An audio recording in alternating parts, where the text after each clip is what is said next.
Hello, everyone. As you're coming in, please let us know where you're tuning in from. I am not at the Mark Twain House. This is a virtual background. I am over the river in East Hartford, Connecticut, where I usually am most of the week. But if you could let us know where you're tuning in from, I know we have people from all over. I'm sure we have our usual core of Connecticut viewers, but there have to be viewers from other places. Yeah, first person we get is from West Hartford. Taja's in Brooklyn. Oh, LA, awesome. Brooklyn, Las Vegas. Oh, this is awesome. I love seeing people from all over the area. Nicole, of course, is in DC. Oh, this is wonderful. New Jersey, Pennsylvania, wonderful.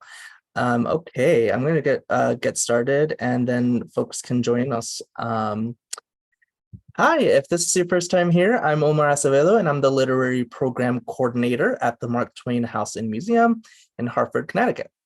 And I want to thank you for joining us for this virtual program for A Living Remedy. First, I want to thank our sponsors. Our virtual programs are produced in part with support honoring the late Frank Lord. We are happy to honor his memory with these programs, and we are also incredibly grateful to the Wish You Well Foundation and Connecticut Public WNPR for supporting all of our virtual programs. Please consider supporting our museum by becoming a member. All members receive free admission to our author programs, the House and Museum, year-round discounts in the store and cafe, and more. I'll put a link in the chat right now. And I know most of you, or some of you, are way outside of our area. So if you can't make it to the house, again, these discounts, these membership discounts will really cover you with the author programs and the store, which you can purchase things online from. So don't be afraid if you can't take a tour of the house more than once or twice a year. Now on to our guests. Our author, Nicole Chung, is the author of the new memoir, A Living Remedy, and the national bestseller, All You Can Ever Know. Named a Best Book of the Year by NPR, The Washington Post, Time, and many other outlets, All You Can Ever Know was a finalist for the National Book Critics Circle Award, a semifinalist for the PEN Open Book Award, and an Indies Choice Honor Book. Chung's writing has appeared in numerous publications, including the New York Times Magazine, The Atlantic, Time, GQ, Slate, and The Guardian.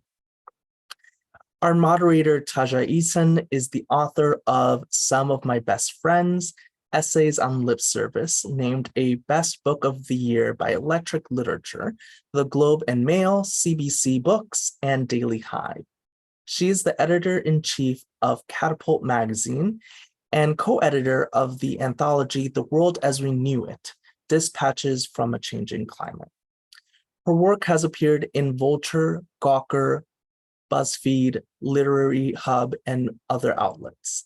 Also a voice actor, Taja can be heard on shows that include The Berenstain Bears, Atomic Betty, Super Y, and Go Dog Go. We encourage you to have a conversation in the chat. If you have a specific question, you can post that directly into our Q&A section. That's at the bottom left of the screen. Please also know that you can click on captions. I actually do that right now, but you can do that too to see live auto captioning for this event. And finally, and perhaps most importantly, I will be putting a link in the chat to purchase A Living Remedy through our museum store. Your purchase will support our museum and our honored guests. Now, please sit back and enjoy, and I will turn this over to Nicole and Taja. Thank you, Omar.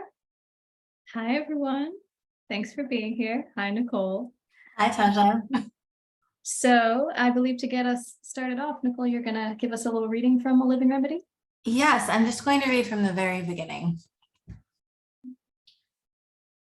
I can picture her, one pale freckled cheek resting on the yellow floral patterned pillowcase next to mine, warm brown eyes half lidded with sleep as she listened to me talk. She was often tired in those days. After walking in the door, she would greet me, drop her purse on a chair, and then go lie down for a while before dinner. Sometimes I'd follow her down the brown carpeted hallway to my parents' room, the second door on the right, and chatter at her from the doorway or from my dad's side of the bed. She would respond now and then, ask me the occasional question. If she fell asleep, I'd tiptoe away. When I was little, we'd sit side by side on her bed while she told me stories about her girlhood, taught me my prayers, got me started on early cross-stitch and crochet projects, and read me stories she loved. A Little Princess, Anne of Green Gables, Pride and Prejudice. By the time I was a senior in high school, I was mostly just looking to talk, to tell her about my day. Tests I had coming up, the school musical I wanted to try out for, plans my friends and I made for the weekend. I probably should have known to leave her in peace. She wasn't in good health then, which I didn't fully understand. No matter how exhausted she was, she never sent me away. I wonder if she ever thought about how soon I'd be leaving as the two of us lay on that squeaky old mattress, late afternoon sunlight filtering through the sheer brown curtains above us. I wonder if that's why she always let me gab when she got home from work, why she didn't tell me to go away and let her rest. Soon we'd no longer be sharing a roof, and she wouldn't hear much about my individual days, only the sum total of whatever I could remember after a full week of classes and papers and books and dining hall meals. On a Sunday afternoon phone call made with one of dozens of calling cards she mailed to me. We would still belong to each other, but we would come to know one another differently in separation, in parting after parting. I didn't know what it would mean to leave, wouldn't begin to grasp it until my last night in my little blue childhood bedroom a few months later, when I found I couldn't sleep for terror and wonder. I'd spent most of my life in a small house in a small town, a Korean adoptee who knew I was loved, but often felt as though I were living a life meant for someone else. The dreams of escape had long held me in thrall. I missed my parents when I spent any time away from them. And my mom was the person I most wanted to talk to at the end of the day. I'm sure plenty of people who knew me were surprised that such a homebody only child set her sights on a life 3,000 miles away. It would be years before I'd understand that she was the one all along who'd been preparing me to go, who wanted me to have the choice. I think of those late afternoon talks with her now that I have my own children, knowing that the days of both of them falling asleep in their rooms down the hall from mine are dwindling. That a time will come when something trivial or life-changing will happen to them. They'll be hurt or caught by surprise, or find that they're happier than they've ever been. And I will not be the first person they tell. It might be why I sometimes let them stay up past bedtime, chatting with me or getting silly with each other. Why even the brightest moments on the best of days can crack my heart wide open. But then sometimes I think, well, no matter where they go, no matter how far apart we are, maybe I'll always be someone they think to call and someone they want to talk to. Because my mother's far beyond my sight, beyond the reach of my voice, and not a day goes by when I don't think of something I wish I could tell her. Thank you so much. It's so special to hear you read your own work, which for all the years we've known each other, I don't think that's something I've heard before. Thank you so much. Yeah, and just speaking of reading, I'll just let everybody know I'm still recovering from COVID, unfortunately. So please forgive my voice this evening, but I think we should be okay. Just wanted to let you know. Just to let everyone know how this is going to go down. So I'll be asking Nicole some questions. I encourage you to think of questions that you yourself may have for her, and put them ideally in the Q&A box, but the chat works as well. I'll give you a little reminder partway through, a little nudge, and then we will open it up for questions around 7:45. So I guess just to start, oh, thanks, Mom. That's my mom who's here. Congratulations on reaching the end of book tour. I know this is the last event that you're going to have for your book for a while. I had the pleasure of being there at the very beginning of your tour, seeing you in New York, and now we're here. How are you feeling about it all? It's been such a whirlwind, and like at the same time so different from like my first experience with tour. I feel really lucky, honestly, to have gotten to have events before I got COVID and had to like move and cancel some things, which was a bummer. But it's been really fun to be out there. I think there isn't really a substitute for getting to meet and really hear from readers. And I really love that part. I have to say, like, you know, so much more even than reviews, which I'm grateful for, and like all the other things that happen when you publish a book. Like, I think for me, like connecting with readers is just very meaningful. So I've been having a good time with it, but I have been tired, I admit. Yeah, I mean, you've been on the road, such as it is, for a while. But yes, I'm very glad we get to share this time together. It has been a great couple of years to be a Nicole Chung fan. I don't know if we got in the book, but we've gotten a wonderful newsletter from you that you wrote for The Atlantic. We've gotten more profiles and reported features. We've gotten more of your advice columns. And I know that the way that you've shifted your focus more towards writing is something that you and I have talked about personally, but it's also something you write about in the book. And I wanted to ask how that shift has been for you creatively. Yeah, I mean, I will say it was a little bit surprising at the time it happened. You know, much like yourself, I have a background as an editor. Everyone watching, just transparency, we worked for the same publication. And so, you know, I spent many years, almost a decade, where that was my like full-time day job. I was always writing. You know, my first book came out, which I'd written while an editor. I like went on tour while still doing that job. I've always tried to freelance as well. So, you know, it's always been a lot to juggle, but I truly love editing and honestly deeply miss it. And at the same time, I'd gotten to a point where I was, you know, I was running a couple of websites. I was managing a team, and as wonderful as it was, I was kind of finding, in the midst of a pandemic, I should say. And while my children were home doing Zoom school, and like shockingly, this felt like a lot. Wasn't really looking to leave it. Yeah, I wasn't really looking to leave it behind, but I had sort of realized something I'd been like loath to admit to myself, which was I could not write this book, which I really did need to write while working that particular full-time job. So an opportunity came along actually to write that newsletter for The Atlantic, and it was definitely a lot of work still, but it was, I don't know, it was more of a freelance position. I just had like 1 or 2 days a week where I knew I could devote solely to the book, and that was new. Like I'd never had that before. So my first year of doing it, I was very focused on meeting my book deadline. And since then, I have been able to take on more freelance assignments, and, you know, everything from my kind of ridiculous but wonderful weekly advice column to profiles, as you mentioned, and reported pieces. So I'm really enjoying exploring that. And at the same time, you know, I think about editing a lot. I think about like what a joy and a privilege it was to work with so many writers to publish their work. And I don't know that I'm done with editing, honestly, but I have greatly enjoyed the chance to focus on writing for the last few years.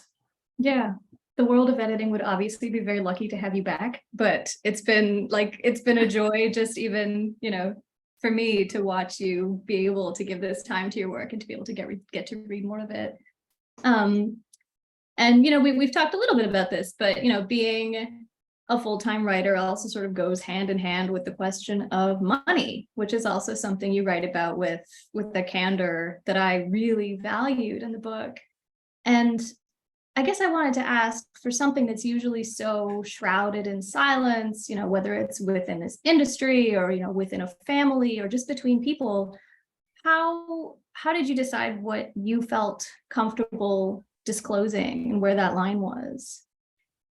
I was very interested. So this book delves a lot into like my upbringing and what I thought was like a middle class family, and sort of my slow dawning realization as I get older and move into adulthood that wasn't exactly what I'd had. And I wanted to actually capture that particular phenomenon in the book because I do think it's very common. I think in a lot of families and for a lot of individuals, money is a very difficult thing to talk about. It's fraught. It makes a lot of us anxious for good reason. There's like not enough of it. Even people who have like more than enough are often embarrassed to talk about it. And so we don't really learn about money, about finances, about class and kind of where our family is in the world. I think except by observation a lot of the time and by inference, like kind of trying to pick up those context clues. So I can't remember a lot of conversations with my own parents who were otherwise extremely frank people. Not a lot of candid conversations about like money or our family financial situation. And so, to kind of tie it back to the first part of your question, coming from a working class background and being like the first person in my family to go to college, like get a white collar job, and then like work in the strange field of publishing, where there's also, for different reasons, not a great deal of transparency sometimes about everything from how you even get into it to how you get promoted to like when you can expect to make more than $40,000 a year. And so, I think too, like when I started my editorial career, I was not very well positioned, for example, to know or ask what was typical, to like negotiate or bargain.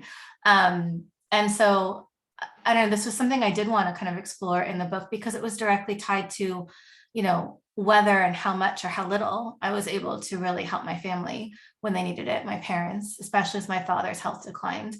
And it's something that we're all still grappling with, right? Everything from the low wages to just the instability of the industry, I don't know, like if I wanted to go back to editing, would there be jobs? It's something I think about a lot. So I just remember this moment in my career at my last editorial job where a junior staffer wanted to know like about salary transparency, and I was like, well, I mean, I can't speak for everybody, but let me just tell you what I've made exactly at every stage in my career. And I was surprised, like, I mean, it felt kind of empowering, I think, for both of us. And I was really glad to have been that open with her. It just got me thinking about how important it is kind of to have those conversations, especially if we want the accessible industry that we claim we want. I fear I've drifted from part of your question. No, this is a great segue into the next one because I want to talk about the Esquire essay that you published around Pub Day. Nicole published this fantastic essay about the material costs of pursuing a creative life, and what just the response to that essay was like it felt like people were relieved, like, oh, thank God somebody is articulating this because these questions are, as you say, usually shrouded in a lot of quiet. I wanted to ask what you think the response to that piece says about how money works in this industry.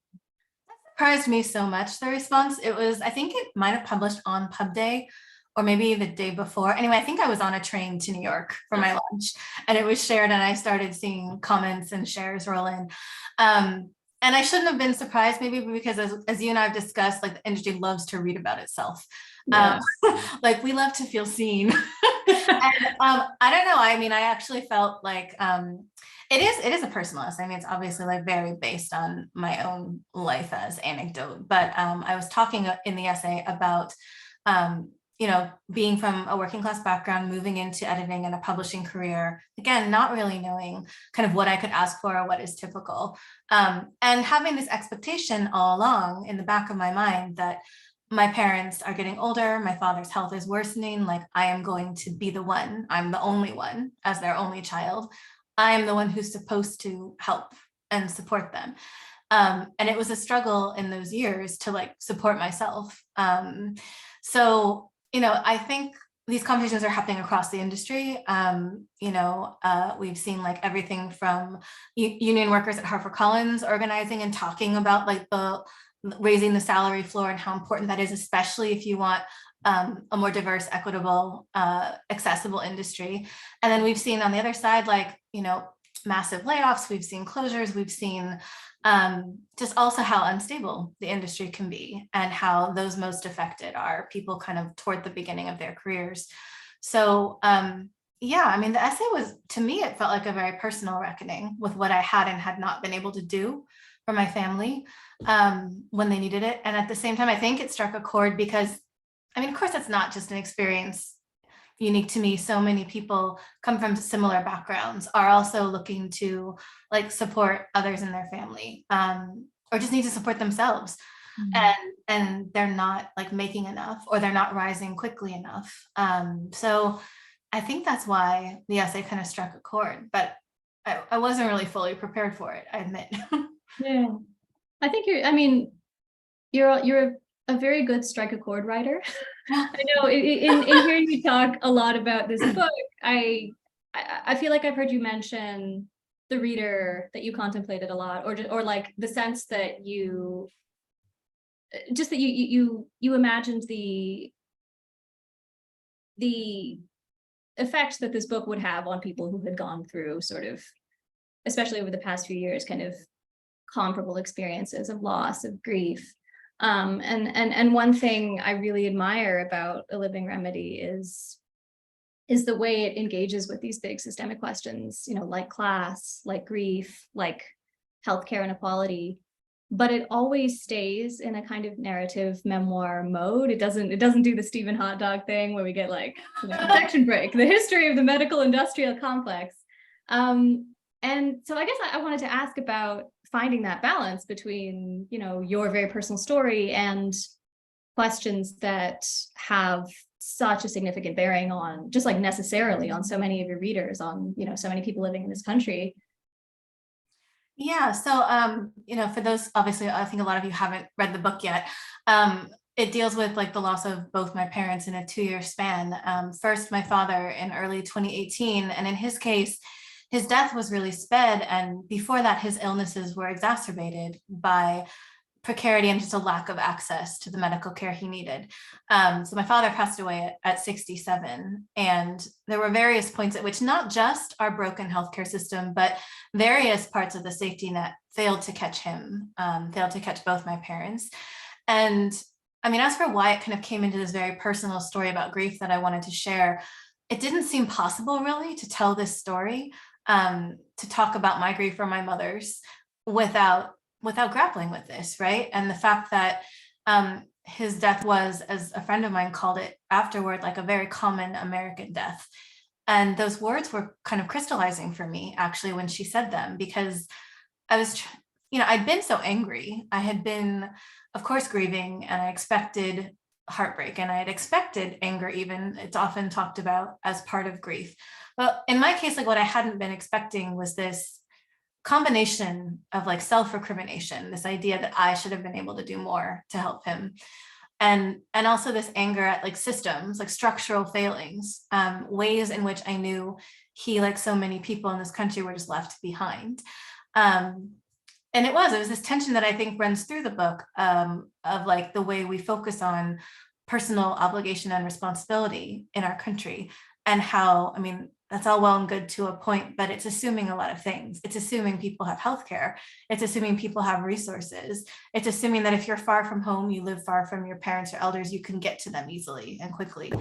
And like for so many people, that's not the case. And so, I don't know, I was trying to write a story about loss, and to me, there was no really way to do that without facing these bigger systemic issues. And at the same time, I was very conscious of like, well, I wanted to bring bits of research and like, facts into the story to back it up that way, to kind of report that part out. I didn't want it at any point to feel, I didn't want it to lose kind of that personal, that intimate, that memoir feel. I didn't want it to feel like polemic at any point. I felt as though presenting the facts as they occurred were also damning enough, honestly. But yeah, it was actually, some of it just kind of happened. And then some of it unfolded through many, many drafts, trying to find the right balance, which is kind of what you asked, between the personal and the political, the personal and the collective. But the parts of the book that I felt, I don't know, the parts of the book that I felt to me might strike a chord, are just the fact that these are such common experiences. And I did hope that in some way seeing it in a story like this could help people know it's not your fault, and it's not your loved one's fault. And this happens to too many people here. And maybe make them feel less alone in those experiences. Yeah. And I guess in addition to kind of addressing those structural issues, a lot of which have been incredibly long-standing, it's also a book that is really that deals with a lot of very kind of almost to the moment, quickly changing circumstances, both personal and collective, whether that's the individual experience of grief or the collective experience of the pandemic, both logistically and in terms of grieving. And I guess, how did you think about finding the narrative shape of that, especially after your first memoir, which was something about something that was kind of more settled and in the past, and this is in many ways something you were sort of living as you were writing it? Yeah, I'm a writer who likes an outline, and I really tend to rely a lot on planning and just thinking ahead before I sit down to write. I think that plus my editorial background is why very little ultimately ends up like on the cutting room floor. I really do like to do a lot of that work before I start drafting. But in the case of this book, it changed so much in the writing. I can tell you I had to throw out the outline because at the time I sold this book, my mother was living. She did not have a terminal diagnosis. The shape of the book was very different, and the experience of grief was kind of limited to losing my father and like how and why we lost him and grappling with that. And I was a few chapters in with my outline when my mother was diagnosed with terminal cancer. And at that point, I mean, it's not even just that the book took a turn, like my life took a turn. I basically put the book down.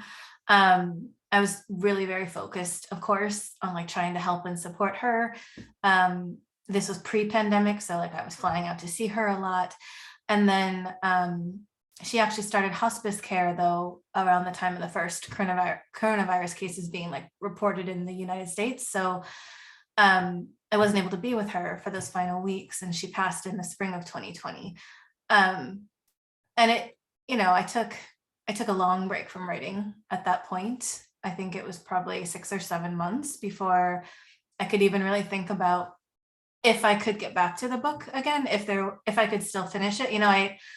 I hadn't envisioned telling a story that included the loss of both parents, and I honestly didn't know how to begin.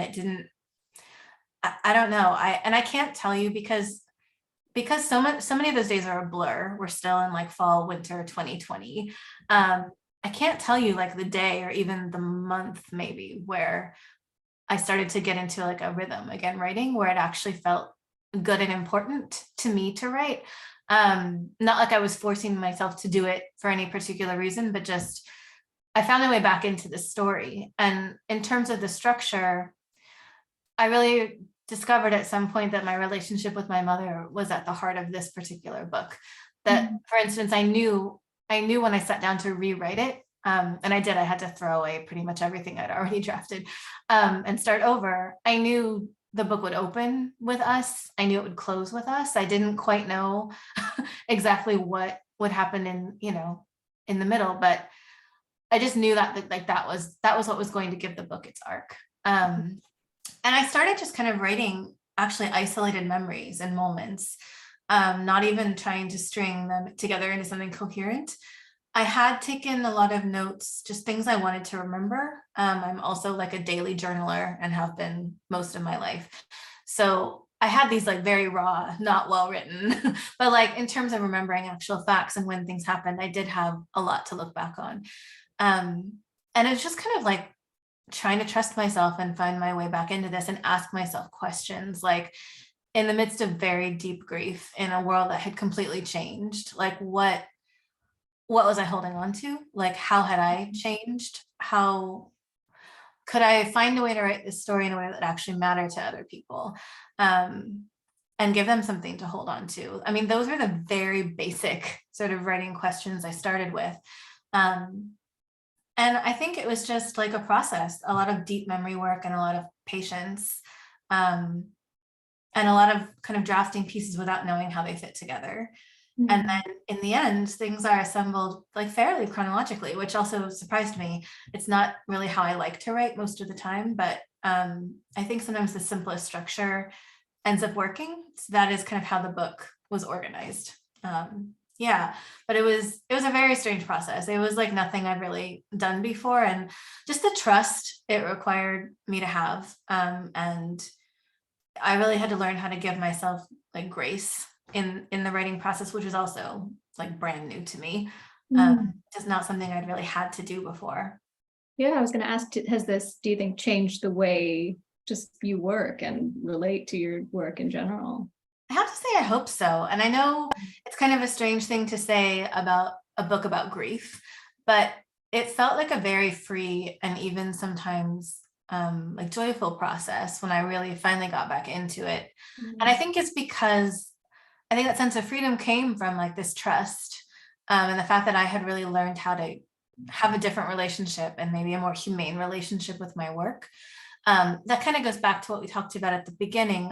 I had a little more time, not a lot of time because I was still parenting through a pandemic, but especially after I left my full-time editorial job, like I had time and space to write in a way I hadn't before. And because of the subject matter, I think it just demanded I give myself a lot of care. So, you know, if I'd written a very, very hard scene, like a hard memory, I would actually give myself time before going back in or before revising it. And I would say before this book in my career, I didn't really ever have time to do that. It was just like, I need to take whatever time I can find in the margins. I need to like push until I hit the deadline. This book was I'll just say, it was a slower process. And I mean, it is how I would like to work, I guess, in the future if I have the luxury, just not even about the pace, but in terms of the amount, really like the amount of trust that I have in myself and trust in the story. I hope that that's a permanent change. We'll see. Yeah, I hope so too. I just want to remind everyone, I see we have a couple of questions in the Q&A box already. Thank you so much. I will be opening it up to take a peek in about 10 minutes. So please do continue to put your questions in. That process of work that you were just describing, that sort of, you know, push, work in the margins. The way you figured that in the book is also very vivid because it's, again, you know, relevant to the content of the book, the fact that you are working through grief and through pandemic. And I was really, we talked a little bit about this, but just I was really moved by how physical that experience is in the book. Like we can just, you're very attentive to the embodied experience of work. Like there's a scene where you describe like the tension in your neck and your shoulders. And I was like, oh my God, I also experienced that after I took over Nicole's job, but let's not talk about it. Every editor and writer I know has a very messed up back. Like, yeah, you gotta move your neck much more than you think you do. But we were talking about yesterday about how that was sort of new terrain for you, how sort of writing a more embodied experience wasn't necessarily something that you've done before. It's true. Like, I think, so I'll say like one phrase from the book that I never thought would really resonate the way it seems to have with some people is like the phrase grieving under capitalism. Which, I mean, is the source, I think, of a lot of the, I don't know, some of the tension, both emotional and physical, because I write, you know, pretty clearly the first time after my father died, feeling as though like, well, of course I just go back to work. You know, I didn't really know what was possible in terms of like a bereavement leave. And so I had a book out that year that I had to promote, my first book. It was like, okay, like we're back in the game. And I, like, looking back, I know that I pushed myself too hard then. And, you know, that's definitely on me. But even like the second time around with my mother, I remember feeling like this tension that you're describing and like the physical exhaustion, much more so in the weeks leading up to her death, because cancer. We knew it was coming, especially when the pandemic began and I could not get to her. And all I wanted was to get to her. Like, it just felt like too much. And I remember trying to coordinate her care and manage her affairs from across the country.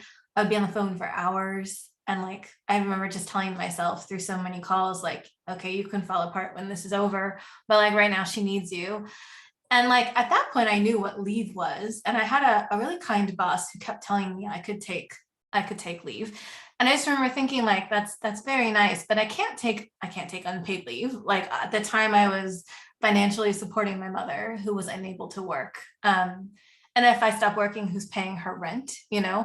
So even when you know actually the healthier like thing to do, and it's technically an option that's available to you, it doesn't mean it's possible. And so, yeah, I mean, that idea of grieving under capitalism and the harms that it causes, you know, the fact that we do have to kind of ignore our own humanity in so many ways, was something I wanted to write about. In terms of the embodiment question, I think, I mean, I mentioned to you that for a lot of my career, you know, it's kind of been push, push, push. I think as part of that, I've had to I was always compartmentalizing, like trying to separate my brain from my body, if that makes sense. Like, oh, my brain is the thing that allows me to work, to edit, to write, to like do the things that I want to do. My brain's the thing that's thinking of pitches. It's like my brain is responsible for all the like good things. And like my body is this like meat sack that I grudgingly drag around that like frequently demands things of me. Like I was so angry even this time around, like 4 weeks before I had to have minor surgery. And I was just like, what is happening? And like body, like, how dare you need anything from me at this time? It is like the worst possible time in terms of publication. But that's what happens. And I think part of like living through grief, living through the pandemic, getting much more familiar like with my limitations and my weaknesses and like my humanity has meant it's really required me to kind of integrate more like that body and that brain and like bring both to my work, like bring a respect for both to my work.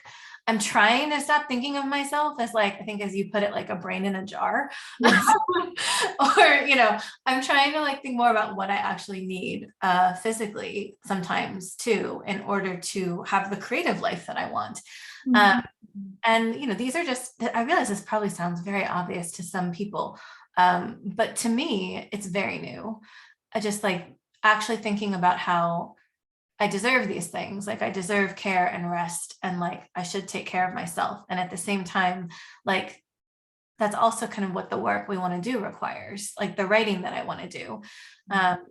It's not just about making myself into a more productive worker or something, but it is about like investing what I need to invest in order to like sustain a creative life. Because I've been doing it for long enough now that I know it ebbs and flows, but ultimately I can't sustain this work, you know, unless I pay attention to myself too. So that's been, I don't know, humbling, but like an important lesson. And it is something that I think runs through the book, this idea of care, both self and community care. Yeah. I want to ask you about editing. Okay. But I love talking with you about editing. This is not a deep question about editing. Even so, editing is how Nicole and I originally met. It is, as she mentioned, the capacity in which we were colleagues. And it's a role that you've held for a long time. And what I want to know, because I haven't seen anybody ask you this before, if it were hypothetically possible to separate your writing and your editing selves. So we're not talking about like revising your own work. We're talking about like two different Nicoles. Would you want to edit yourself? And likewise, would you want yourself as an editor? Oh God. Well, that is such a great, interesting question. And you're right. No one's ever asked me that before. I mean, I miss editing, but I don't think I feel the need to edit myself, like my own work. I don't know, like even if I completely can separate those halves, like it's still me, still my brain, hence the problem. So I love editing, but I also love being edited. I just deeply, there's nothing that has improved my writing more than working with editors, like short form, long form books, but just really brilliant editors who care. and who see what I'm trying to do and who can help me like make it stronger.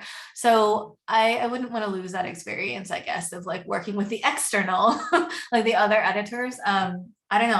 I've learned so much, like, and like particularly, I guess, both the books, like working with Julie Button and then Helen Atzma on these books were just like, I mean, those are like clinics for me. And yeah, so I think I will always want that outside of my own brain perspective. Yeah. Just looking at my questions here. Okay, I will ask this one. Something that I have always really admired about your work is the way that you balance depth of feeling with really clear expression. So what I mean by that is, for a book that engages with feelings as complex as grief and loss, it's incredibly nimble and stylish and perceptive, and all of that in a way that I think of as very like signature Nicole Chung. So I guess, yeah, that's like the best compliment. thank you. What I want to ask is, I guess, how do you find the language that feels true to those experiences, but also true to your sensibilities as a writer? Thank you for saying that. I mean, I will say, like, I do think this book is probably like the best thing I've written. And I don't know, like one of the best compliments I've gotten about it was from someone who like read and liked my first book a lot and was like, you really improved. Like, Wow. I mean, I think they thought I would be insulted, but I was very much not. I was like, that is such a great thing to say. Like, what, I don't know. It's one of the nicest things I think a writer can hear, because who wants to like be 5 years on from something and like not have grown or pushed themselves, right, as a writer. I don't know, honestly, with this book, it was just obviously the emotional terrain made it really difficult. And even with the first book, which was like a little bit less fraught, like I don't remember writing. I don't remember the experience of writing. Like, I don't mean like I enter some trance-like state, but actually when I do write, when I draft, like when I'm generating, it can feel very meditative. I think with this book especially, I don't know. I think a lot of it was just like, this is going to sound so boring, but a lot of it is just like writing a sentence, reading the sentence, and really asking yourself, is this the truest version of this sentence that I could, create? And if not, like, I'll try again. So some of it was that kind of like very slow, deliberate work. Some of it was probably influenced by the fact that I was reading just a ton of poetry while I was drafting this book. And so, I mean, I am a fairly concise, I think, clear writer anyway, and not a lot of words wasted, but poetry is that times a million, right? And it's also like so beautiful and makes you like rethink everything, and is always the thing you needed to read exactly in that moment. And so like when I think about like my aspirations as a writer, I mean, I know I'm no poet, but that is the kind of like, that's what I want to bring to like the prose. And part of it too, like when I talked about memory work earlier, so much of the book was like sitting in what looked like staring into space, but was really like thinking and doing that active memory work. And for me, like calling memories up, this is back to the idea of embodiment. So much of it is about like not naming the emotion, and especially not naming the experience or describing it in a ton of flowery detail, but trying to remember like how certain moments, like certain experiences felt in my body, and then somehow recreating that through language. Which makes me think too, I couldn't have written this book like probably 5 or 10 years ago, just because I was still kind of resisting that, I don't know, that sense of embodiment and like physicality in my work. And for this book, I really had to embrace it. It was the only way I could put myself back in these moments, many of them very painful, and remember how it felt and put that on the page. Was just like doing that work of remembering how it felt in my body in those moments. So I think that's part of it, but I don't know. I think a lot of it too is just patience and great editing, and like, again, like just really trusting, like trying to trust and follow the story, even when I was not sure where it was going. Yeah, I'm really intrigued by this phrase you've used a couple of times now, memory work. Is that like a construction that you deliberately came up with, or? Oh gosh, I don't know. I mean, maybe it's just my way of acknowledging its labor. Yeah. And for me, it's a really crucial part of writing memoir. I mean, what is memoir? It's art based on your memories. And I found that I spend at least as much time kind of trying to put myself back in those moments, or sometimes research or report around the past. Like that's kind of what I think about when I think of that phrase, is just all the work that goes into it before you actually write anything, or while you're working on the writing. Yeah, oh, I love that. Shall we delve into the Q&A box and see what awaits us? First question from Karen. Did writing about the loss help you in your grieving? I don't find writing for public consumption like therapeutic in that sense. By the time, there's a lot of writing I do that I think does help with grief. And I mentioned earlier, like journaling. Sometimes it would just be like, I don't know, like letters or emails I exchange like with my mother. There's a lot of times when I'm putting my thoughts down in writing, and it's for me or it's for someone else, and that can be really helpful. And I think that type of writing has the ability to be cathartic, and therapeutic. The book itself, like by the time I really got back into it, it's not so much that it helped me with my grief as that so much as when I could write again, like when I could actually do that work and ask myself like critical narrative questions and spend time remembering things. I think that was when I could do that again, I knew I was doing better, if that makes sense. So for me, the writing was more like an indication that, yes, I was still grieving. It was really fresh grief, but I had gotten to a point where I could write again. And that's how I knew I was doing a little bit better. Thank you. Next one from Katie. Oh, oops, sorry, I clicked the wrong thing. My bad. Okay. I'm really interested in how you found the arc of the book. The end of the book is so beautiful in articulating a shifted perspective and relationship to your experience and family. The ending also manages to feel open-ended and in process. Can you talk a bit about your process of writing your way into an ending for the book? Did you know where you were headed, or did the writing or editing process reveal that to you? Oh, thank you for that question. I do really love the ending chapter. It's probably my favorite in the book. And it is almost the only one that's not, like, it's wildly out of chronological order, which I don't think is too big of a spoiler. But I actually did know what the ending was long before I got there. I was probably halfway through the book, drafting the book, and suddenly I just knew one day how it ended. Like I remembered something that had happened, and I was like, this has to be the end of the book. And just so I wouldn't forget anything, I basically wrote a very rough draft like that same day. And then I was like, well, I still have half the book to go. Like, I don't quite know how I'm going to get there, but it did actually help. Just knowing where I was going, even though it's like out of chronological order, it helped a lot to know, like, this is the note I'm ending on. Like, this has to feel, I hate this phrase, but like, it has to feel earned by the time we get there. I know this is the right ending for this book. And so it did make the process of writing my way there like a little bit easier. I can't tell you how it occurred to me. And for the longest time, I really didn't know, while I was trying to figure out the arc and the shape of the new book, I didn't actually know where it was going. So I suppose it was very reassuring when the ending did finally occur to me, just because I was like, okay, a destination, just have to figure out how to get there. Mm-hmm. Can I ask why you don't like the phrase earned? Oh, I just think it's overused. I totally get what people mean when they say it, and I think it's a valid idea.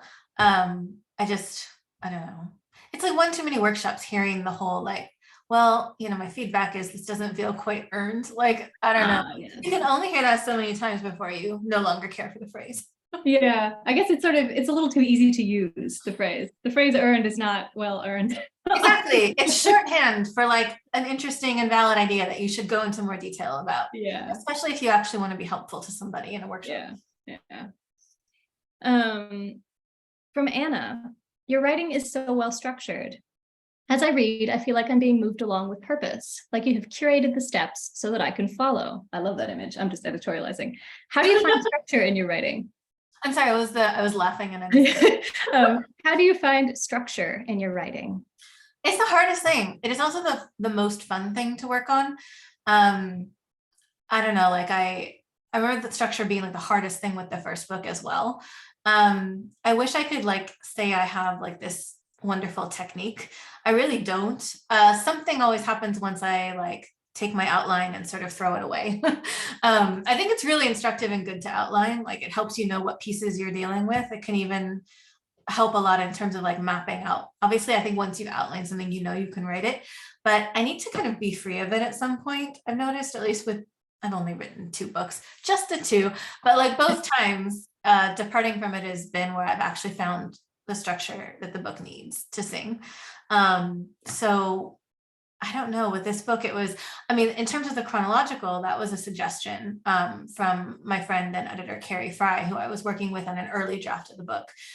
She's like, why don't you try to do this? And I was like, Carrie, I don't like chronological order. And like, I went ahead and tried it. It was like, oh, this is actually better. Like this gets us closer. So, I mean, honestly, having good readers of your work, readers you trust, good editors, I mean, as advertised, it really does help. Just having that other perspective on your work. People often see the things that you're missing. Yeah, I don't know, finding, it's a lot of trial and error. You know, it's a lot of like, I had at one point like 5 different first chapters for this book. And at one time it was going to maybe have an introduction. Like, and it, you know, then I realized I suck at writing introductions. And but all that to say, like I tried a lot of different things. And I don't know, finally, like I guess on the 3rd draft rewrite is when the structure finally started to feel like, okay, my problems are solved. When the pacing issues are solved, when you're not finding yourself bogged down in like the slow sections, when it's not like you have questions that won't be answered until whenever, like once all those like kind of little annoying but valid editorial concerns are getting cleared up, that's when you know your structure's there. So yeah, I don't know if that makes sense, but I do approach revising and organizing very much still as an editor. And I'm really in that way able to be pretty ruthless with like editing my own work. This is just me now. I'm not reading from Yeah. But the I know you mentioned poetry as sort of and you know, being, you were reading a lot of it, and it's sort of the clarity of it, the sort of informed the prose. But I wanted to ask if you had, if there were any books that sort of offered not like the word models, but just sort of informed your thinking about structure in the ways that you're talking about, whether memoirs or like narrative nonfiction or even novels, like that just sort of shaped the way you think about structuring it. Gosh, I mean, I don't read a lot of memoir actually when I'm writing it. I can't have other like, something about like I can't have other true stories or like those voices in my head. So I read a lot of like literary fiction and poetry when I'm drafting like longer works. I don't know, structure. I can't think of like particular books like where I can be like, oh yes, like I clearly like, you know, was inspired by this. I think a lot of people do really interesting things with structure and with letting you see a little bit, and then you only really understand, like, you know, at the very end, how moments you already read about that already like packed an emotional wallop, like something happens toward the end that kind of like brings that home in a new way. I mean, that is something I kind of used with this book, I think. I feel that like there's a thread in the book that is kind of left not exactly hanging, but you have this sense of like maybe there should be, or there is more here, and then the end is where you get it. But I can't think of like specific like books I was consciously thinking of at the time. Yeah, I guess that's a tricky question. I guess I was like, yeah, like even just knowing sort of literary fiction is helpful in the sense, you know, in the sense of like analogous to how poetry was kind of, you know, informed your thinking on the line. Yeah, I mean, when I think of books, I read, I don't remember when in the drafting process, but like I read Brian Washington's Memorial, which is fiction, which deals a lot though with like one of the big threads is parental grief and a complicated parental relationship. And you know, I can't say like I just, that book meant a great deal to me, like the emotional honesty of those moments and the acknowledgement of what grief looks like when there's complication or estrangement or something. I read, after I finished my book, I read The Swimmers by Julie Otsuka, and she does like the ending, I still can't read without crying. I think she does like something really beautiful with that too, where it's not quite chronological, the very end. And it's really beautifully done. And it also kind of does touch on grief and like a mother-daughter relationship. And I read just a lot of poetry. I read a lot of Ada Limon during the pandemic. I read Marie Howe, who's, I borrow from one of her poems for the title of this book, and Ocean Vuong. So yeah, I think there were just a lot of like brilliant voices in my head and kind of keeping me company, especially during the pandemic when we couldn't go anywhere. Like, I think that was really invaluable to have those voices on my mind while I was writing. I guess to close, I'll ask, now that you are almost post-tour, how will you be taking care of yourself and reconnecting to your creative practice? I desperately need to reconnect with my creative practice. I know some people write on book tour, like they just jump into the next thing as a distraction, I think, from publication anxiety. I was like, that's a great idea. I have not been able to do that either time. I just feel all of the tour anxiety and all of the publication anxiety, like in every excruciating moment. So that's my thing. But so I haven't been writing a lot, at least not creatively. I mean, I've been freelancing, and actually there is some freelance work that I'm very excited about coming up this summer and fall. But in terms of like what I think of as my ongoing, like the heart of my work and the work I love best, like writing longer projects, I do need to find ways to reconnect. And I think a lot of it will just be kind of coming down from tour, and kind of shoring up my energy and feeling a lot less pressure. Summer tends to be good for that. And then kind of just following what feels fun. Honestly, I'm looking forward to that. And whatever feels fun or urgent or both. I don't really know exactly how it's going to go, but I think unlike other points in my career, I really trust that the practice that I've built, I'll be able to get back to it. So it's a good feeling. That's amazing. Oh, well, thank you. Thank you so much. Oh, thank you, Tasha. I've so been looking forward to this. It was wonderful. Thank you so much. Thank you so much, Nicole. Really, I'm really ready to dive into your book. And thank you so much, Tasha, for moderating. I didn't know this was your last event, so it's good to get that last have you both for the final event there. And thank you so much for our audience for joining us. Please purchase Nicole's book. You can do it through our store, but just please purchase it. It's amazing.